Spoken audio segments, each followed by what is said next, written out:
This is from the second record. This is a little piece I wrote. It's called Toward the Shining Path. I'll play a little of it for you. So how did you begin to learn how to write? When you were young, or? Oh, it kind of all started together, really. Writing and playing, improvising. It was all the same trip for me. It's just that at a certain point, I would stop and take a little time to write it down, that's all. You know?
How did the name come?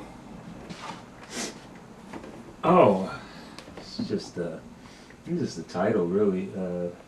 You always have interesting names. There's a really nice poetic quality to them. And I always wonder, in terms of naming, whether it be a painting or something, where they come in the process. Typically afterwards, sometimes before. Is there any rhyme or reason? Generally, I follow the feeling of whatever the composition is. So however it feels, usually that's where the title comes from. However a piece feels for me. And that felt like we were headed towards something. We arranged that for the new volcanoes. So that was, that's kind of our little, was for a while. That's kind of one of the band's signature pieces. Thinking about putting it back in the book, but I haven't put it in the book. I kind of took it out of the book. Thinking about maybe bring it to the trio. Because it's a very interesting tune. It goes interesting places harmonically.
Yeah. So when you say it goes interesting places, I mean, there's shifts. There's interesting.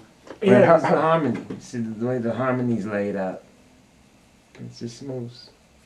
Well, how would you describe it from? I'm not being a musician in terms of. I mean, what I hear differences like when you start to make something very strong, repetitive, short sounds, cutting into something a little more flowing. So it begins to layer. Mm-hmm. Well, I mean, I mostly go by texture and rhythm. If I like the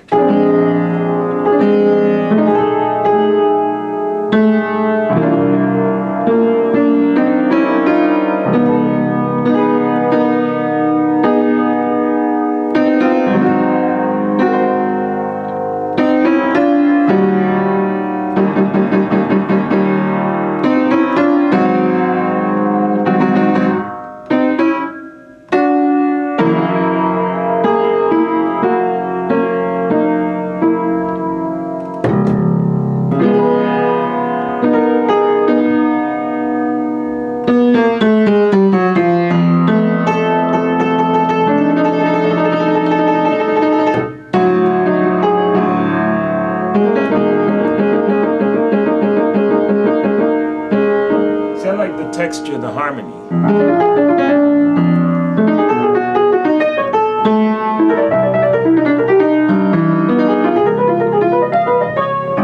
So it gives me interesting things to. It's a vocabulary. They begin to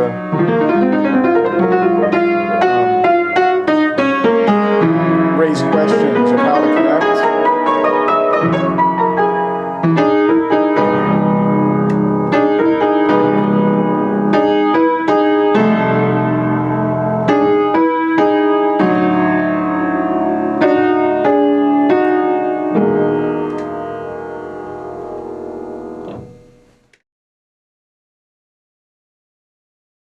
You know, mostly, you know, you labor over the character of a piece, where you want it to say in terms of its feel and its general direction. And then you know, one of the advantages of this instrument, you could slow everything down and look at it and play with it. And you can do it in real time, you can do it in stop time, or you can do it in some combination of the two. Can you give an example of slowing it down? Well, I just did. That was the example. Yeah, like if I was to play it in strict time, then it'd be.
So it's kind of, I don't know if it was in total strict time, but it's kind of the way I would approach it if I had a rhythm section.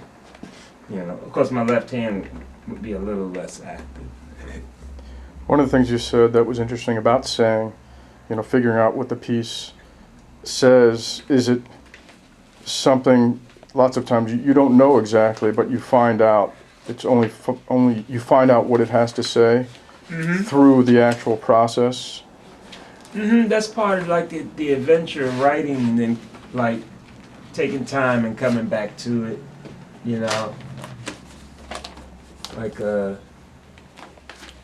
this is a little thing I just wrote that I think would be nice for cats to blow on.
quite sure how to end that just yet, but that's the tune anyway.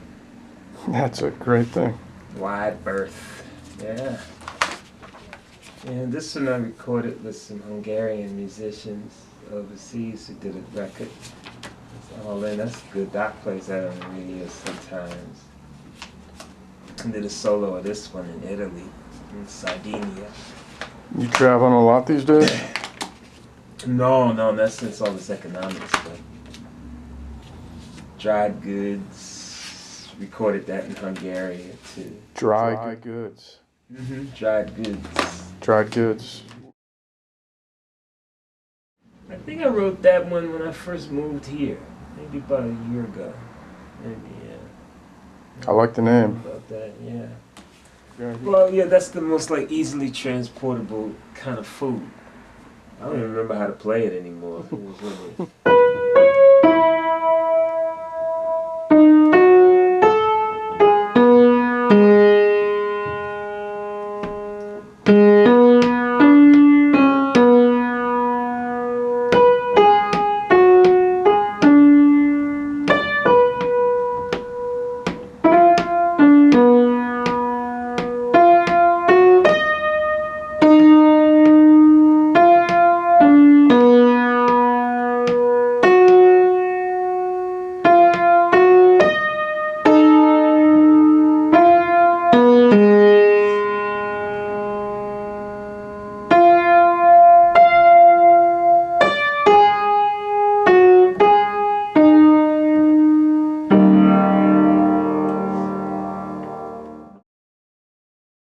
I guess I want to go back to the out of tune and unplayable in some ways piano from the Carroll Mansion, and wonder if you could, I was amazed at your openness to it, and when you came to test it out, I was expecting it to go much longer than the 30 seconds that it took you to decide that it was something that was approachable. Curious to hear what that process was like. That was just a matter, to me, of just trying to make a musical situation out of whatever's around you. So, probably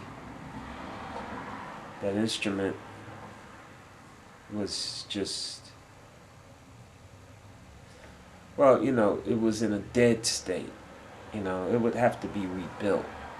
Actually revived, redone, restrung, everything. The wood was not in good condition. The keys were not in good condition, but those conditions yielded the sound that they yielded.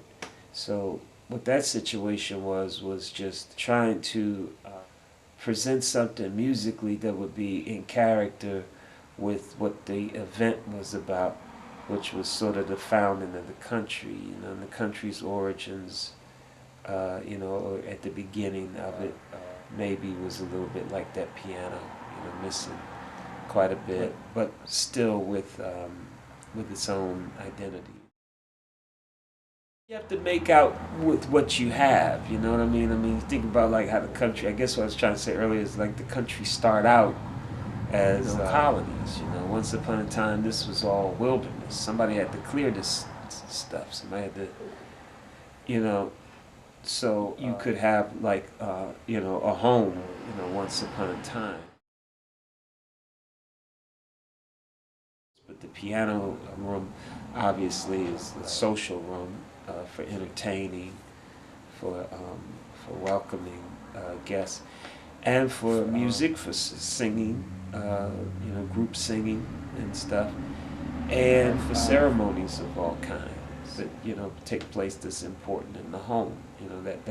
That mansion was obviously like an important part of the community, probably a center point for the early American Revolutionary activity. It's not far from where the Star-Spangled Banner was composed. So I was trying to be in the spirit of that, and trying to, imagine what that early colonial kind of thing must have felt like for the people on the ground, see. people didn't have no shoes on their feet. You know, I guess I was trying to imagine that, because that's the condition that piano was in. You know, so you had on the one hand this reading of these lofty documents, you know, and maybe the piano represent the, you know, the actual true conditions on the ground of maybe where people was at. I don't know. I mean, I'm Right. just imagining that. But I have to. But you know, artists have to. We have to use our imagination, especially if you live in a sonic world. I find that I do better when I look at a room and size it up and can look at the people. And if I know a little of the history, then, you know, I can sort of imagine and sort of take it musically from there.